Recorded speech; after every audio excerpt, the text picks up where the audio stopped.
Hello et bienvenue dans Émancipation féminine. Je suis ton hôte Delphine, accompagnante féministe. J'interviens aussi en entreprise sur les sujets d'équité. Si t'es fatigué de tout porter, si t'as appris à sourire en serrant les dents ou à faire semblant que tout va bien au taf, t'es au bon endroit. Ici, on parle de ce qui fait mal, de ce qui fait sens et de ce que t'oses pas dire tout haut.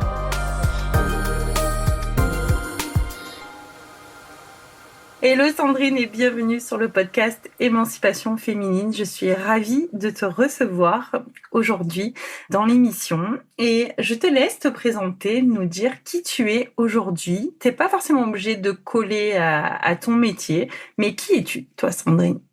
Merci déjà pour cette invitation et je suis ravie d'échanger avec toi. Qui je suis, c'est intéressant parce que on parle souvent de ce qu'on fait en premier. Ouais. Et effectivement, moi, je suis Sandrine. Je suis une âme sensible dans ce monde et dans cet univers. Et j'essaye de cheminer du mieux que je peux avec tout ce qui m'anime et toute la gentillesse que je porte et que j'ai longtemps cru comme un handicap dans ce monde. Waouh, alors que non, pas du tout d'handicap. On en a besoin de beaucoup de Sandrine et de beaucoup de Delphine, de beaucoup de gens sensibles, effectivement. Trop bien. Mais j'aime bien cette question, moi aussi, commencer comme ça et qu'on se définisse pas forcément par son métier. Et c'est quoi pour toi, travailler aujourd'hui ? Pour moi, travailler aujourd'hui, c'est vraiment répondre à ce à quoi je peux contribuer parce que mes blessures sont venues rejoindre ma mission de travail. Et aujourd'hui, travailler, c'est vraiment guider des âmes sensibles sur un chemin que j'ai emprunté, même si le leur est unique, mais c'est vraiment d'être au monde plutôt que d'être dans ce faire qui nous tiraille souvent dans nos vies. C'est vraiment être en cohérence et en congruence avec qui je suis pour pouvoir être et faire dans ce monde. Pas forcément ce que j'ai envie tout le temps, mais en tout cas ce qui m'anime et d'avoir ce job qui correspond à ce qui m'anime, peu importe que ce soit dans le salariat, l'entrepreneuriat, le bénévolat, enfin voilà. Mais c'est vraiment d'être bien avec soi pour être bien dans le monde. Et ça, c'est mon travail aujourd'hui par la porte du deuil. Alors, qu'est-ce que tu peux nous en dire un peu plus ? Ça veut dire quoi par cette porte du deuil ? C'est-à-dire qu'aujourd'hui, dans notre société, on ne sait plus honorer nos morts et donc on se retrouve, quand on est en deuil, à devoir porter quelque chose souvent seul, même si on est entouré, on ne sait plus. Et moi, j'apporte ce nouveau regard sur la mort qui est à un moment un passage de vie. Et je guide ces âmes sensibles dans ce passage-là en offrant une vraie présence incarnée et je les aide à apprivoiser cette absence, à transformer ce chaos et cette fissure justement intérieure en sagesse et en lumière, en créant ce lien vivant et sacré parce que quand on n'est plus là physiquement, on reste à minima dans le cœur de ceux qu'on a côtoyés. Voilà, et c'est très important pour moi que ce passage soit vécu, alors ça n'évitera jamais la douleur, mais que ça n'ancre pas des souffrances pour des années et des années, puisqu'il y a évidemment un avant et un après. Ouais, complètement. Donc tu es, si je résumais en une phrase, tu es accompagnante au deuil. C'est juste si je dis ça.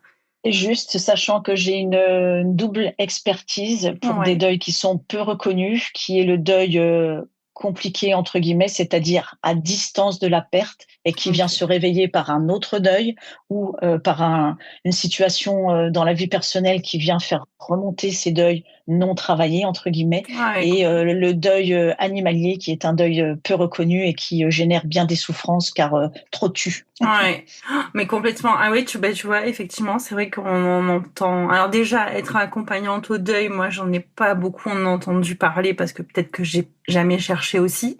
Donc, je trouve déjà ça génial qu'il y ait des personnes qui puissent prendre le temps quand on n'a pas de ressources de soi ou qu'on peut pas partager parce que c'est trop lourd. Donc, c'est méga important. Et en plus, ce que tu dis, donc c'est vraiment ok, peut-être que j'ai eu un deuil dans ma vie. J'ai l'impression que j'ai traversé ça et que j'en suis sortie. Finalement, je suis confrontée à notre deuil, qui soit la mort de quelqu'un ou la perte d'un boulot, si je comprends bien. Et ça ça vient réactiver ce deuil de, je dis, moi, tout de suite, je pense à mes grands-mères, quoi, et ça vient réactiver de, tiens, en fait, j'ai peut-être pas si digéré ce deuil qui était plus éloigné du deuil actuel, en fait. C'est ça. Tu fais le lien comme ça, et pour les animaux, ils sont tellement importants dans nos vies. Donc c'est vrai qu'on n'a personne pour nous accompagner. On n'a même pas de jour. Si tu perds ton chien, ton chat, t'as pas le droit à une journée de deuil, quoi, tu vois. Non, si tu regardes quand tu te perds tes proches, c'est pas Ah ben c'est pas plus c'est pas foufou, hein. c'est pas T'as l'extase jours, non hein. plus en termes de Ouais. jours. Ouais, en fonction Ouais, des entreprises et des conventions, c'est encore ouais. quelque chose qui est pas Et en qui fonction de est qui tu perds, si c'est tes et en fonction de qui parents, tu perds en voilà, plus. ouais. Et donc si tu perds ta meilleure amie, t'as le droit à zéro, quoi, en gros, en fait. C'est ça. Tu vois? Alors que le processus de deuil tient justement au lien. Donc c'est pas une question de filiation, c'est une question de Exactement. nature de lien. Donc effectivement, ta meilleure amie sur lequel tu n'as aucun lien familial, tu Ouais. n'as aucune journée, alors que tu peux être peut-être plus dévasté que ta grand-mère que t'as pas connue par exemple. Ouais, complètement. C'est comment ça t'est venu de vouloir travailler ça, si tu as envie de le partager? Bien sûr, eh ben, exactement comme ce que je viens de dire, c'est-à-dire que moi, je suis passée en mode survie après la perte de ma mère, la mort de ma mère, que j'avais accompagnée pendant 10 ans de maladie. C'est-à-dire que D'accord. j'ai construit de mon adolescence à l'année de mon mariage toute ma vie autour du rythme de la maladie de ma maman, qui était, pour faire simple, dans un état végétatif. Elle ne pouvait rien OK. faire seule. Et puis, j'ai eu la chance de rencontrer mon mari. Nous avons fait nos 3 enfants et j'ai réenchaîné avec la maladie de mon papa, qui est mort à la maison. J'accueille cette émotion, ça fait partie Oui, tu as le justement de mon droit. travail, de pouvoir être en capacité de montrer ce qu'est une émotion. Voilà, donc Ouais. je suis toujours émue à cette idée. Alors ça, justement, c'est pas de la tristesse et c'est pas de la douleur, c'est cette émotion qui me reconnecte simplement là, maintenant, ce lien justement bien vivant que j'ai avec lui, même si Ouais. ça fait 20 ans qu'il n'est plus là. Alors que du coup, j'attendais justement ma dernière fille, je ne savais pas que ce serait une fille d'ailleurs, et que Mmh. j'étais enceinte et qu'il est mort à la maison. Et j'ai mis mon petit couvercle sur tout ça parce que j'étais incapable de vivre une émotion comme je viens de le vivre, Ouais. et que il fallait Arbeitsschnell, je le dirais comme ça, quoi. J'allais bosser, je faisais du sport, je vivais pour faire grandir mes enfants et j'étais en pilote automatique pour ne Ouais. surtout pas ressentir en fait ce que j'avais traversé, vécu, surtout bien le minimiser. C'est bon, j'ai perdu mes parents, on va pas en faire une montagne. Et j'ai Ouais. continué comme ça à vivre bien une quinzaine d'années jusqu'à ce que ça me pète littéralement à la tronche et que je vive une dissociation. C'est comme ça OK. que ça s'appelle vraiment, c'est-à-dire que mon corps et ma tête Mmh. n'étaient plus raccords, n'étaient plus raccords. J'ai vu 3 jours de lumière. Je l'ai vraiment vécu comme ça, comme une expérience de mort imminente sans Ouais. accident, où j'ai vu tous mes morts. Je me suis battue littéralement avec mes parents. Enfin bon, je me suis demandé si j'allais pas aller en HP et je suis revenue petit à petit. Ouais. Et c'est comme ça que je me suis formée. Je suis coach professionnel à la base et quand j'accompagnais exactement les transitions de vie, il y avait toujours quelqu'un qui avait un deuil, un cadavre Mmh. dans le placard, comme j'aime à dire. Et c'est là où je me suis dit, je crois pas que ce soit un hasard. Ça fait Il y a longtemps que j'ai jamais arrêté de de croire au hasard. hasard. Complètement. Ça fait longtemps que j'ai arrêté de croire au hasard.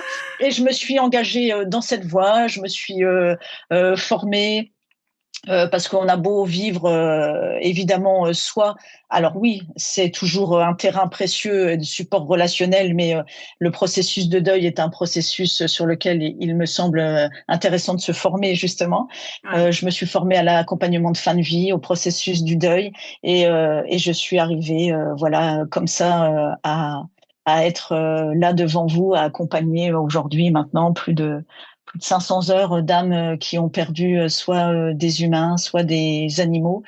Et Ouais. on me dit souvent, mais c'est quoi ce métier? Ça doit être trop dur. Et en fait, pour moi, c'est joyeux et facilitant parce que je vois tellement justement cette lumière de l'après que Ouais. ça vient ancrer en soi et cette perception de vivre encore avec eux, puisque mais pour moi, ce sont mes premiers accompagnants dans mes accompagnements, justement. Voilà. Voilà Ah, comment, c'est beau. de Ouais. manière synthétique, un peu, je peux te dire le chemin que j'ai fait. ces 5 dernières années. C'est un sacré parcours. Waouh, sacré parcours. Et souvent, alors pas tout le temps, mais souvent on est bon là où on a traversé les choses. Pas tout le temps, parce que parfois on n'a pas envie aussi d'accompagner les thématiques que nous-mêmes on a traversées.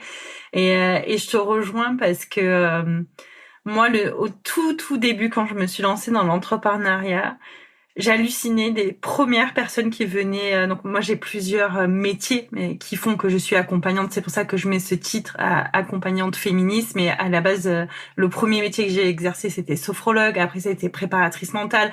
Voilà. Après ça a été d'un sophrothérapeute. C'est-à-dire j'ai continué les études de sophro, mais pour accompagner à l'aide de l'hypnose, de MDR. Donc voilà, pour faire de la thérapie brève en fait.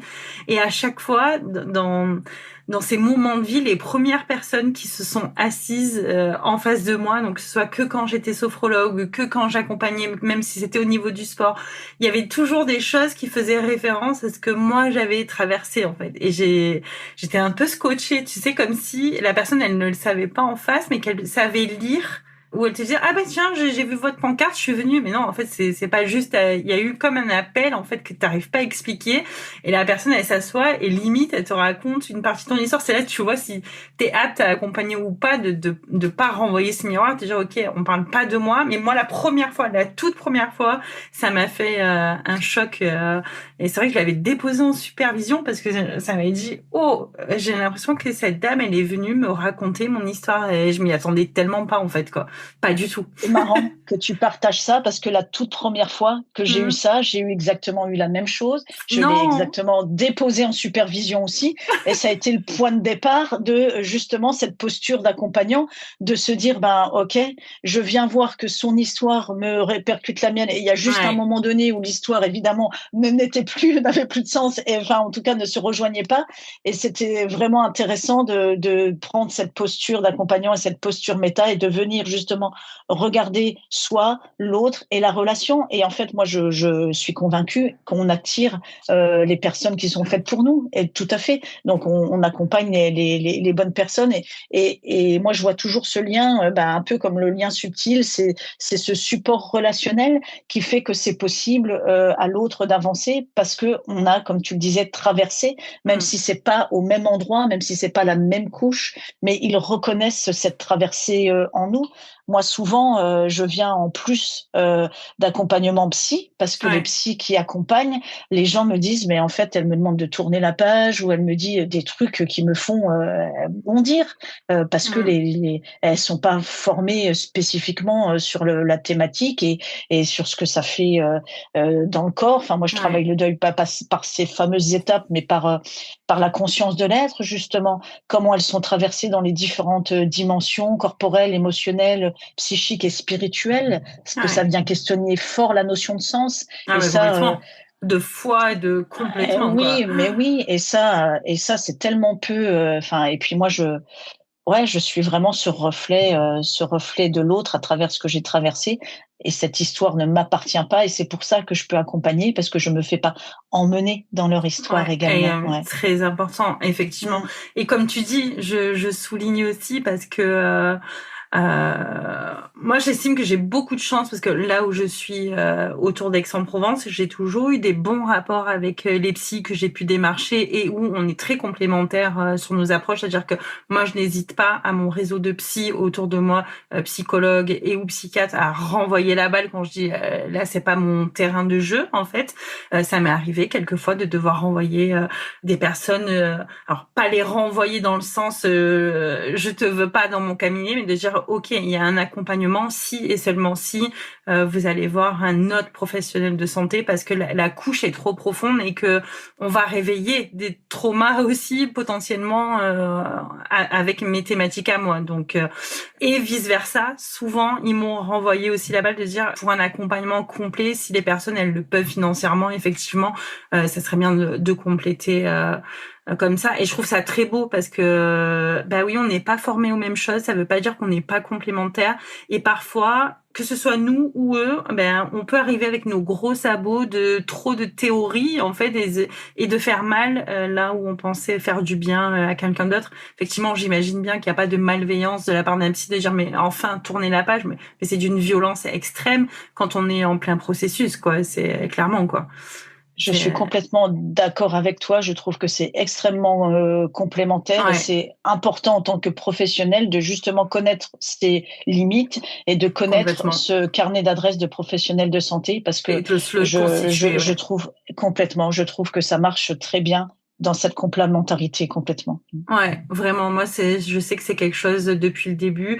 À la base, parce que j'avais un peu peur de faire du mal. Tu sais, j'étais toute jeune sophrologue fin 2019 et je me disais, oh là là, mais mon Dieu, et si je sais pas faire? Donc, bah, à la base, c'était les personnes qui m'ont formée de dire, bah, augmente ton carnet d'adresses et ton réseau, en fait, où tu sais que tu vas pouvoir, même si c'est un kiné, une ostéo, peu importe, mais d'autres professionnels, voilà, médicaux, paramédicaux qui vont faire que la prise en charge, elle peut être aussi globale pour la personne si la personne peut se le permettre.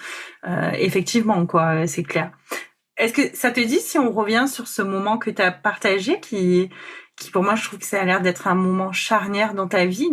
Qu'est-ce qui s'est passé pendant ces 3 jours? Comment tu l'as vécu de l'intérieur? Parce que tu as dit des mots qui m'ont touchée. Tu as dit j'ai eu l'impression que j'allais finir en hôpital psychiatrique en fait et qu'il y a eu ces 3 jours où De ça l'intérieur, clochait quoi. Ouais. Qu'est-ce qui s'est de passé pour l'intérieur, je l'ai toi? très bien vécu. C'est vrai? C'est-à-dire que, c'est-à-dire que j'étais avec moi-même, je voyais la lumière, mais comme vraiment, on entend cette description, le bout du tunnel et la lumière. Hmm. J'étais vraiment appelée par cette lumière très présente où il y avait mes parents. Sauf que dans cette réalité-ci, alors je mangeais plus, je dormais plus pendant 3 jours, et dans cette réalité-ci, je fais peur à mes enfants qui se disent merde, maman est en train de devenir folle en fait, parce Ah oui. que je perçois au-delà des mots sur les musiques, je perçois au-delà de ce que les gens disent, leurs failles et leurs propres souffrances. Ouais. Et ben, je suis pas ancrée dans la réalité, donc je leur transmets aussi. Donc je vis des très beaux moments comme de réussir à faire prendre la main à mes beaux-parents qui sont pas du tout démonstratifs et à faire dire à ma belle-mère que oui, elle a peur que son mari meure. Je vis des choses comme ça qui me restent ancrées en me disant mais aujourd'hui j'arriverai même pas à le refaire Ouais, ouais. tellement j'étais convaincante et convaincue. Mais je vis aussi une grande détresse de me dire là je suis en train de débloquer parce que ben je me bats dans ma tête avec mes parents qui sont morts. Je vois tous mes enfants mourir à ce moment-là, donc je suis Ah, c'est en violent. grande détresse. C'est très très violent. Je suis en grande détresse et je me vois mourir aussi, mais je pense que symboliquement je suis vraiment morte ce week-end-là, et je comprends plus tard que en fait à ce moment-là j'accepte enfin ce qui est ce passage qui est la mort que Mm. j'ai perçu malgré moi. Je ne chercherai jamais à convaincre qui que ce soit si c'est vrai, pas vrai. En tout cas, c'est devenu ma réalité et c'est OK Oui, comme ça. Et elle est au service de mes accompagnements, quoi qu'il en soit aujourd'hui. Je me suis longtemps battue avec ça et cette ouais. dualité de je suis cinglée, tu peux pas, etc. Et maintenant, j'ai accepté. Et ce qui s'est passé ce week-end-là, in fine, je crois que j'ai accepté que j'étais mortelle et que la mort faisait partie de cette vie, et que c'est quand même assez fort hein, pour toutes celles qui sont mamans de se dire que je peux même accepter que mes enfants meurent en fait. Et c'est ce Mm. qui s'est passé dans la réalité. Je n'ai pas perdu d'enfant, mais là j'étais dans l'acceptation de l'inacceptable et de ce que je peux pas contrôler en fait. J'ai Ouais. tout lâché. Ma tête a lutté, mais mon corps a tout lâché à ce moment-là. Ces 15 années de souffrance, j'avais pas pu dire au revoir à mon père. J'avais pas. Je suis partie en crise d'hystérie à la mise en bière. Quand Ouais. on m'a demandé d'attendre que le cœur s'arrête de battre, je j'ai pas pu revoir le corps après. Quand il y a eu la cérémonie de la crémation, j'ai pas pu assister. Enfin, Ouais, ça euh, faisait bon, beaucoup. ouais, clairement. Alors, ceux d'avant m'auront toujours qualifié comme quelqu'un de forte, mais là, il était temps de que la vulnérabilité apparaisse et que les armes tombent, quoi. C'est ça qui s'est passé pendant ces 3 jours. Et ce sont mes enfants, ma fille, qui m'ont ramené à la réalité en sortant ses cours de philo. Et elle m'a dit, mais maman, je la vois avec son cahier, là, un espèce de, je sais pas comment ça s'appelle, un porte-vue. Elle me dit, maman, donc, il y a parce que je m'assois quand même à la fin de ce week-end, qui était un week-end de 3 jours avec un jour férié, c'était en mai. Et je le dis à mon mari, je m'assois en face et je lui dis, là, écoute, je vais aller en hôpital psychiatrique parce que pour le coup, ça déconne complet. Et mon mari me dit, tu vas aller nulle part. Je vais t'emmener chez le médecin et on va y arriver. Et Génial. ma fille sort son porte-vue. Donc, maman, inconscient, subconscient, conscient. Il va falloir que tu nous recolles tout ça. Elle me lit les trucs et je ne sais pas ce qui opère. Je comprends qu'en effet, il y a quelque chose qui s'est décollé, qui s'est dissocié. Et petit à petit, je reviens à la vie. Voilà. Je le dois à ma famille, hein, vraiment, ce C'est... retour à la vie, à cette réalité. Alors évidemment, je ne serai plus jamais la même, mais pour Bah autant, oui. je suis bien ancrée dans cette réalité. Je suis Aujourd'hui, bien revenue les pieds sur terre. je suis bien revenue les pieds sur terre. Et c'est justement ce que j'accompagne, cet équilibre. Ouais. Moi, je n'ai pas de spiritualité hors sol, comme j'appelle. C'est que effectivement, j'ai depuis là des perceptions que j'ai apprivoisées parce que j'en ai eu peur, j'ai pas compris. C'est venu vraiment comme la lumière pour le coup. Ouais. Et pour le coup, je suis quelqu'un moi de très structuré. De Oui, t'as très dû avoir peur du coup, si t'as l'air très carré comme ça. Et qu'est-ce qu'il a dit le médecin? T'es allé voir le médecin ou pas finalement? Je suis allée voir le médecin, mais le médecin, il s'est fié à la Sandrine qu'il avait connue toujours Ouais, d'avant. Donc heureusement. il s'est juste dit, bah très bien. Alors vous avez jamais été arrêté de votre vie, là vous allez vous arrêter. Ouais. Vous allez prendre du temps pour faire que ce qui vous fait plaisir. Et puis j'étais déjà bien revenue dans la réalité quand même. Mm. Il m'a conseillé justement une psy où j'ai fait une thérapie, une TCC. Ouais. Euh, Cognitivo-comportemental, ouais, c'est voilà, génial. mais bah pour le coup non, hein, une horreur. Moi, elle ne Ah parlait merde. que d'elle, Oh merde, que putain. d'elle, que d'elle, que de son parcours, que de son cursus, que de son Ah bon? machin. Là où moi où j'en étais, je venais de m'effondrer, donc elle me renvoyait que du truc Ah high merde. level qu'il fallait être ou quoi. Je vis le pire truc de ma vie. Mmh. Euh, Merde, désolée, parce qu'en général, les TCC, c'est des... En tout cas, si t'as le bon thérapeute, c'est une bonne thérapie. Ben, là, c'est intéressant aussi de faire ce constat, mais pour autant, je me laisse porter, j'écoute, je dis oui, oui, oui. C'est bien après que je me suis dit, mais non, non, non, en fait, Eh oui, oui, bah oui. voilà. Et puis, ben, je commence quand même aussi, j'arrive à prendre un rendez-vous, ce qui est pas commun avec ma psychiatre, parce qu'après la perte de mon père, je sentais que mes repères avaient vacillé et j'avais consulté une psychiatre. Et du coup, grand bien m'avait fait à l'époque, puisque elle ne prenait plus de nouvelles clientes, mais je n'étais pas une nouvelle cliente comme elle m'avait vue quelques années auparavant. Et donc, je l'ai vue, elle, par contre, le temps de reprendre le rendez-vous 6 mois après. Ouais. Je lui explique, je lui demande, je cherche absolument à avoir des mots sur ce que j'ai vécu ou quoi. Et elle me dit, mais je n'étais pas là, je ne sais pas. Donc, on reprend à partir Ouais. de ce que je disais, etc. On a détricoté. Et elle, en plus, pendant toutes ces années d'absence, elle s'était formée à l'hypnose. Donc, on a aussi bossé avec de l'hypnose. J'ai commencé en parallèle à regarder aussi avec des thérapies complémentaires. Et ce Mm. beau mélange m'a bien aidé, plus mes formations. En fait, les formations sont extrêmement Ah bah, transformantes, apprenantes. clairement. Ah, et puis petit à petit, j'ai arrêté de me battre contre ces perceptions qui sont aidantes dans les accompagnements et qui me viennent. Je sais encore pas comment ni pourquoi aujourd'hui, mais je m'en fous de comment et pourquoi. Voilà. Je sais que c'est là. J'ai accepté, c'est venu de là, et puis ça me permet aussi d'apaiser moi mon passage sur cette terre, quoi, clairement. Ouais, complètement. Mais c'est méga intéressant parce que déjà, merci. Moi, tu vois, on avait dit qu'on parlait vrai derrière ce micro et là, c'est très, très vrai. Du coup, il n'y a pas de Ah faux bah là, je suis semblants. à poil, hein. Ah, Je suis à poil. j'adore. Je crois que c'est la première fois que C'est je vrai. peux raconter vraiment cette histoire et c'est très chouette de le faire sans que ça me fasse un nœud au plexus, Ah non, sans t'as l'air que très je sereine. sois, Ouais. ouais, sans que je sois en PLS de penser au mal que j'ai pu faire à mes enfants, d'avoir peur, tu vois. Ouais. Enfin, ouais. Et je vois le progrès parcouru pour moi et l'acceptation intérieure et du coup là, je te garantis que je suis à nu. Oui. Mais je te remercie de nous offrir ça et du coup, à tous les auditeurs et surtout c'est des auditrices principalement ici. aussi, bah voilà, un plein de cœurs pour Sandrine, s'il vous plaît, plein de petits messages pour elle, et ça serait génial parce que c'est pas évident en fait. Hein. C'est facile de se construire des carapaces et de dire oui, alors j'ai fait ça parce que et de relativiser. Et là, oui, comme tu dis, tu te mets vraiment à nu et cette dissociation, cette dissonance là que t'as eue. Bah ouais, on le sait hein, en tant qu'accompagnant que accompagnante, oui, ça peut arriver et des fois on a besoin de ce choc. C'est ce qu'on appelle aussi en thérapie une décompensation, c'est-à-dire que d'un coup, bah la réalité rencontre. J'ai beaucoup aimé l'image que ta fille t'a donnée. Genre regarde le schéma, en fait, tu vois le conscient, le subconscient, l'inconscient, et du coup génial avec l'hypnose parce que ça a dû tellement te faire du bien d'aller fouiller dans cet inconscient à travers l'hypnose qui est un outil mais formidable.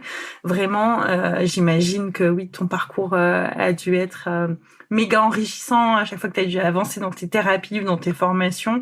Mais oui, on peut en avoir peur quand on est de l'extérieur et ou quand on le vit à l'instant T, mais ça arrive à plein de personnes saines d'esprit, en fait. C'est juste qu'on n'en parle pas assez. C'est juste qu'on n'en parle pas, tu as raison et effectivement, je connecte maintenant plein de thérapeutes et d'entrepreneurs sains d'esprit à qui il est arrivé effectivement des dissociations, des compensations, parce que des parcours de vie clairement pas simples pour personne, pour personne. Ouais.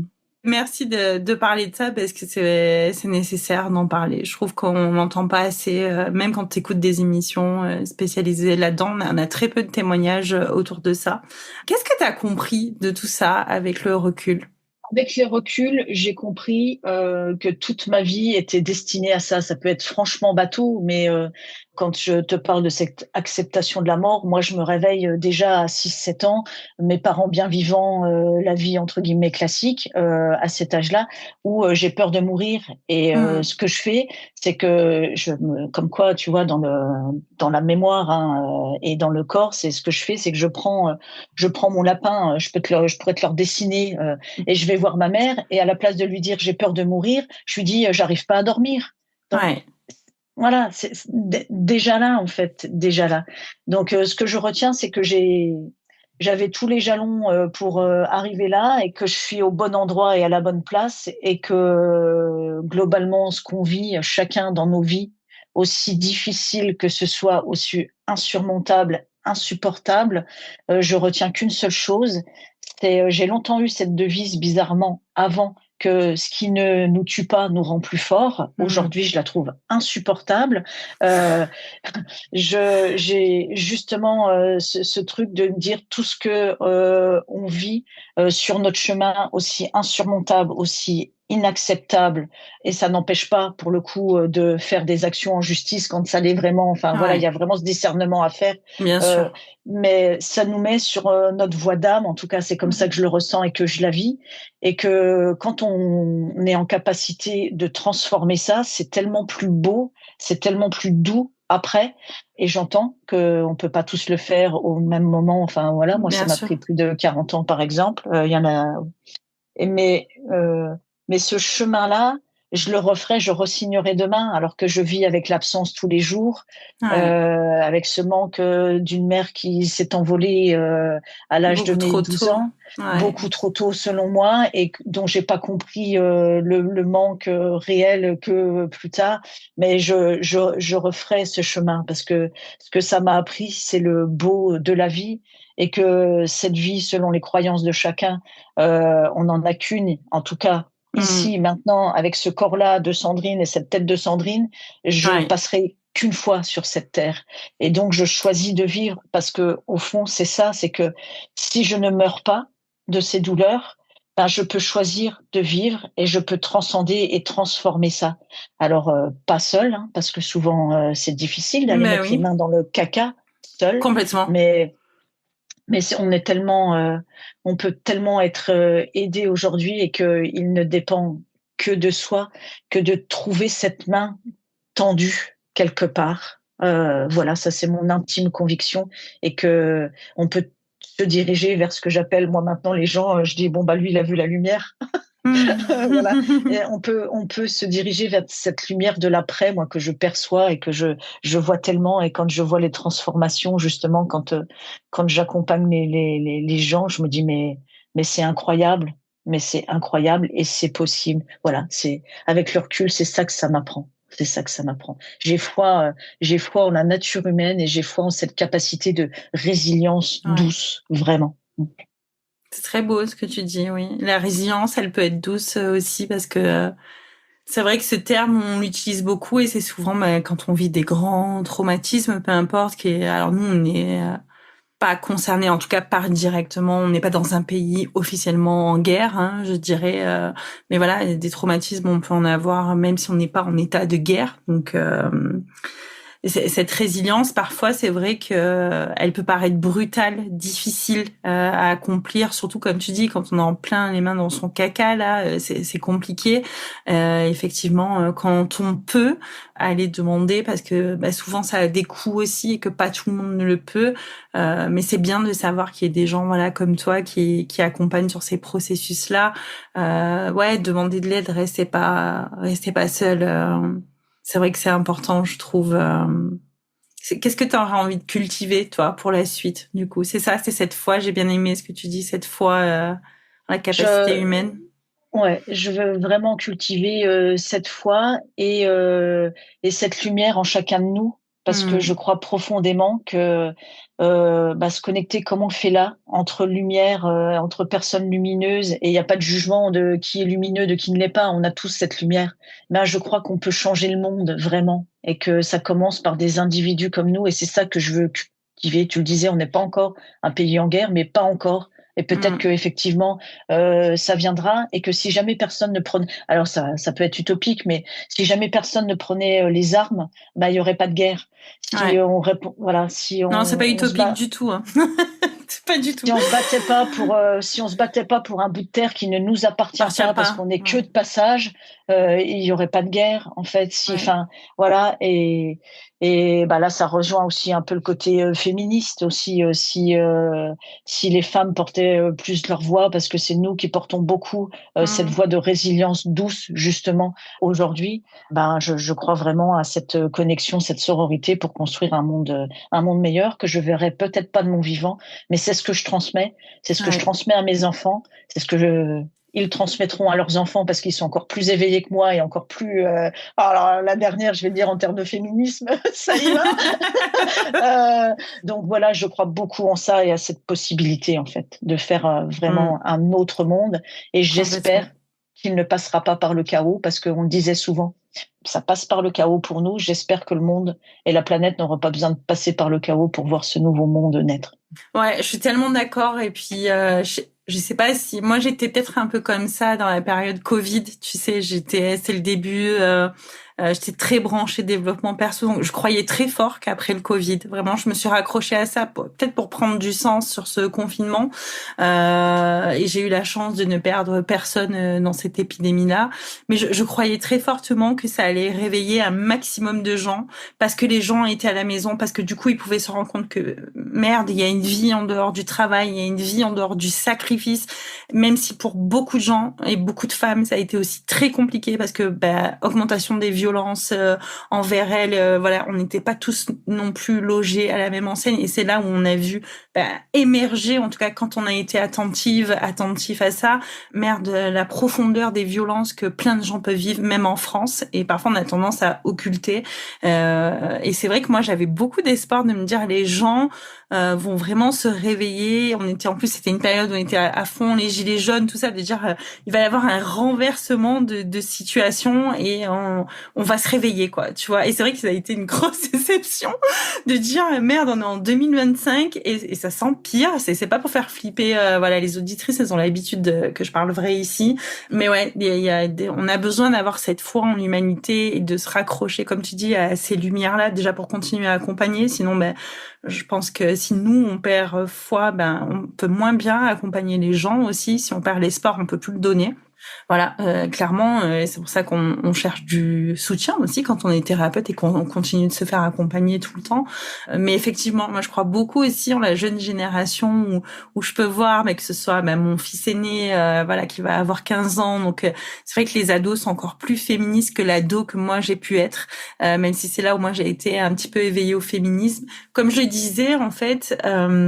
Dans une précédente interview, on échangeait avec Assa et je disais, on se rendait compte en fait que si on repartait nous de notre adolescence, comme nos mères, elles étaient un petit peu cajolées, c'est-à-dire que nos grands-mères avaient fait beaucoup de choses pour que la montée du féminisme serve les droits des femmes. Il y a eu cette période où nos propres mères, on se dit, mais nos filles, elles vont vivre la voie royale et ça n'a plus été le cas. Donc nous-mêmes, peut-être jeunes adultes, on a moins milité, mais je trouve que les jeunes d'aujourd'hui, ils ont vraiment conscience que la paix, en tout cas sur cette terre, est possible en dehors, comme tu dis, de ce chaos, de cette histoire qu'on se raconte et qui est dans toutes les religions. On doit passer par le chaos pour faire renaître la paix. Pas forcément, en fait. Juste, soyons toutes féministes, tous et toutes, parce que ce n'est pas un vilain mot, c'est juste prôner l'égalité entre les femmes et les hommes. C'est juste ça, la notion.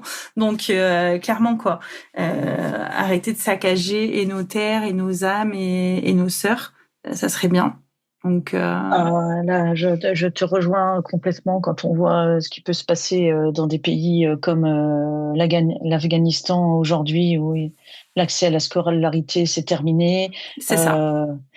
Donc, pas de médecin, donc les femmes ne peuvent pas voir un médecin homme, donc pas de médecin puisque pas de scolarité, enfin qu'on tourne dans un truc qui n'a plus de sens, ça devient très très compliqué en effet. Ouais. Et puis les religions, ça reste une quête de sens et de spiritualité, mais effectivement dans nos sociétés, elles se sont fait approprier par des systèmes patriarcaux. Complètement. Comme de par hasard.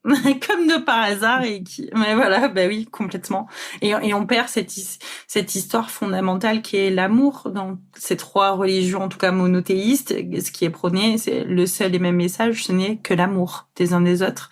Et c'est fou qu'on perde ça et qu'on puisse, comme tu dis, les sociétés patriarcales s'en sont embarrées.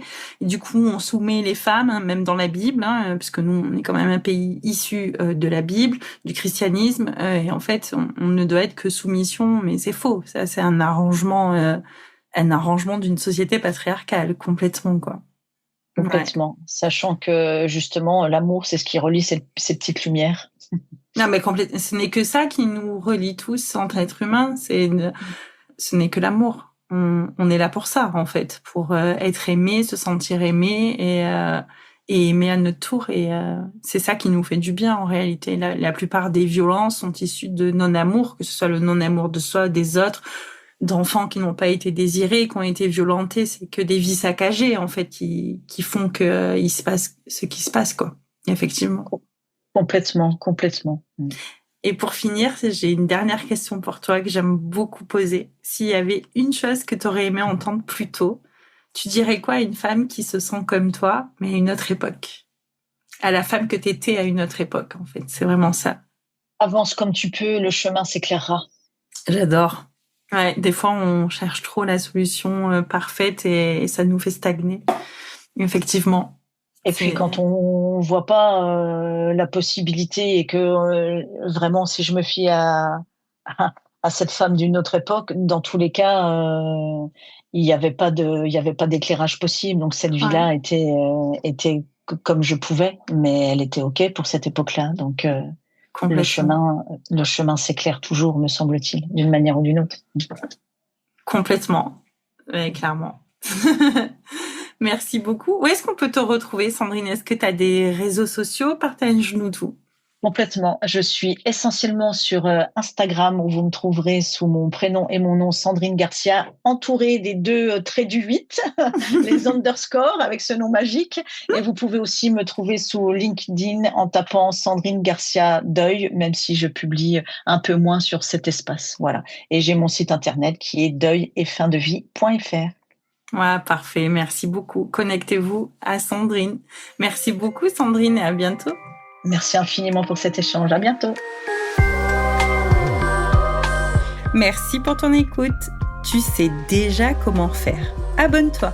mets 5 étoiles et partage cet épisode. C'est ça qui fait grandir le podcast. Moi, je reste là. Je continue à parler fort pour celles qui n'osent pas encore. Je te dis à très vite et d'ici là, respire et surtout secoue les règles du jeu.